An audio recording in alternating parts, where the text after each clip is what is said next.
Tension is building across the automotive world as Bugatti just unveiled a new hypercar that Mat Armstrong can simply not rebuild.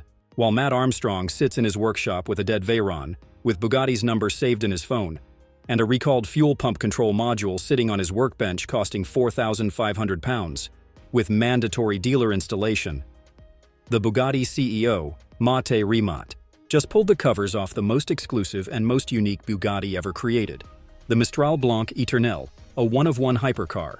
Before we continue, hit the like button, subscribe, and share, because this unveiling almost feels less like a product launch and more like Bugatti's response to the conversation surrounding Mat Armstrong and everyone watching his channel. After a series of controversies that Bugatti were involved in recently, Porsche walking away from them, Mat Armstrong exposing Audi A3 airbags and $3 fuse gearboxes in their cars, their wealthy buyers publicly questioning their direction. Mat Armstrong appears to have deliberately turned his attention away from every controversy burning across the internet to quietly unveil the most extraordinary Bugatti ever made. And the timing of this reveal couldn't be more interesting. Let's break down what this car actually is, what it costs, and why Bugatti built something Mat Armstrong genuinely cannot touch. Before we get into the car itself, let me explain why this unveiling just landed now, because the timing certainly raises questions. Firstly, Porsche just exited Bugatti completely, selling their 45% stake to an Egyptian consortium, one of the most significant corporate departures in luxury automotive history, happening during one of the most challenging reputational periods in Bugatti's modern history. Secondly, Mat Armstrong raised serious questions about Bugatti's service pricing. Their parts weren't always as exclusive as buyers expected. Their gearboxes got fixed with Halford's fuses. Their airbags were Audi A3 components.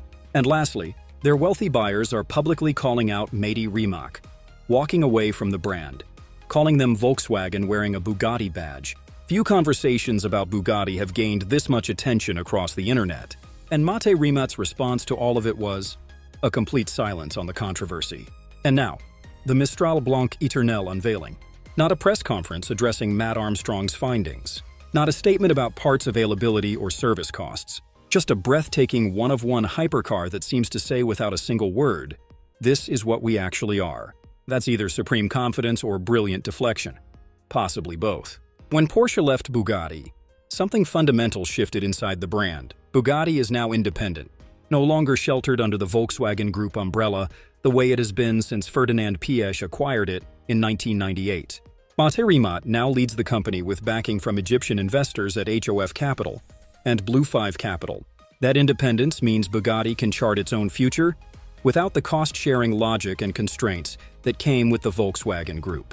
But it also means the parts bin sharing that Mat Armstrong so brilliantly exposed, the Audi A3 airbags, the VW Passat pumps, the Lamborghini fuse boxes, may gradually become a thing of the past. The Mistral Blanc Eternel represents the opening statement of what Bugatti intends to be as a truly independent manufacturer. And that statement is, we are building something so exclusive, so bespoke, so impossibly detailed that the conversation shifts away from shared components and toward craftsmanship. Now let's talk about what the Mistral Blanc Eternel actually is, because the specification of this car represents something genuinely unlike anything Mat Armstrong has ever encountered.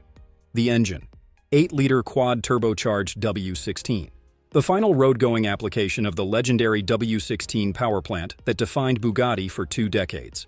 1,578 horsepower, 1,600 PS, 7-speed DSG dual-clutch transmission, 0 to 62 miles per hour in 2.4 seconds, top speed. Electronically governed at 273 miles per hour, 273 miles an hour. That is not a typo. 273 miles per hour from what is the last W16-powered road car Bugatti will ever build. But here's where this car separates itself completely from everything Mat Armstrong has documented. The Mistral Blanc Eternel was not built by Bugatti working alone.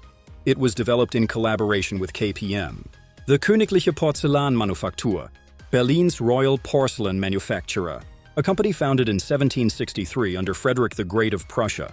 Not Audi, not Volkswagen, not any Volkswagen Group supplier. A 262-year-old royal porcelain manufacturer from Berlin. That is a collaboration Mat Armstrong's cross-referencing skills simply cannot reach. The exterior finish is called Blanc Eternel, eternal white. Not paint, not wrap. A pure porcelain white finish that directly references KPM's most prestigious ceramic work.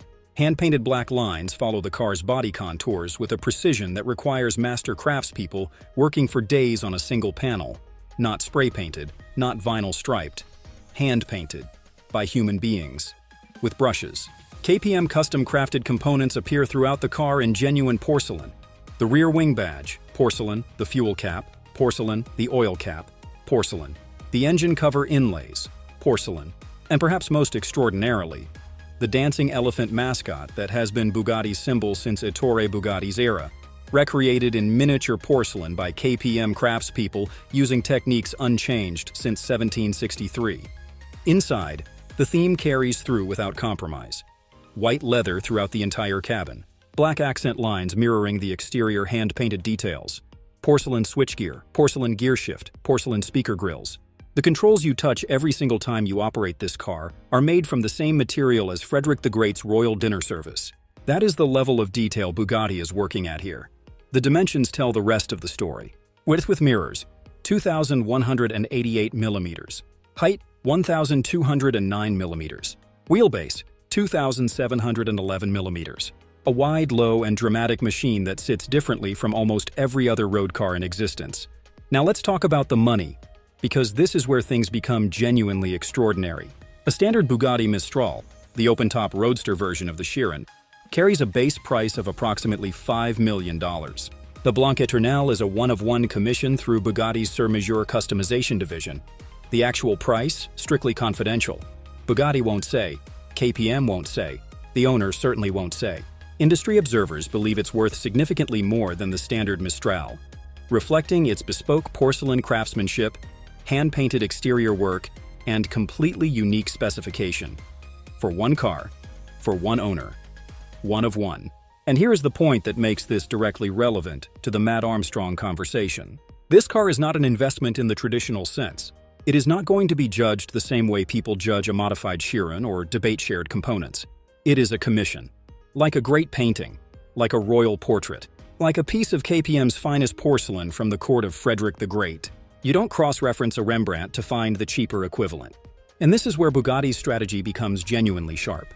Mat Armstrong demonstrated that many Bugatti components can be independently sourced, cross-referenced, and replicated. Audi A3 airbags, Volkswagen Passat pumps, commercial radiator cores, standard NGK spark plugs, everything that makes a Bugatti mechanically functional, has a Volkswagen Group equivalent sitting in a catalog somewhere for a fraction of the Bugatti price. But the Blanc Eternel's defining characteristics are not mechanical. They are artistic.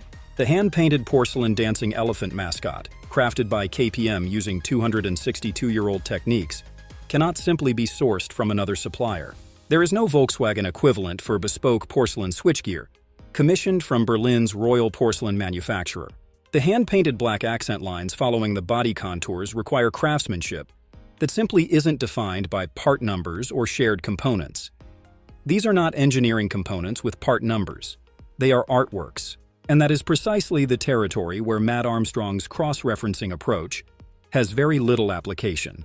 Mat demonstrated that many of the W16 engine's components could be sourced independently. The Blanc Eternel surrounds that same engine in porcelain, crafted by a company older than the United States of America. Bugatti has finally built something that lives in an entirely different conversation.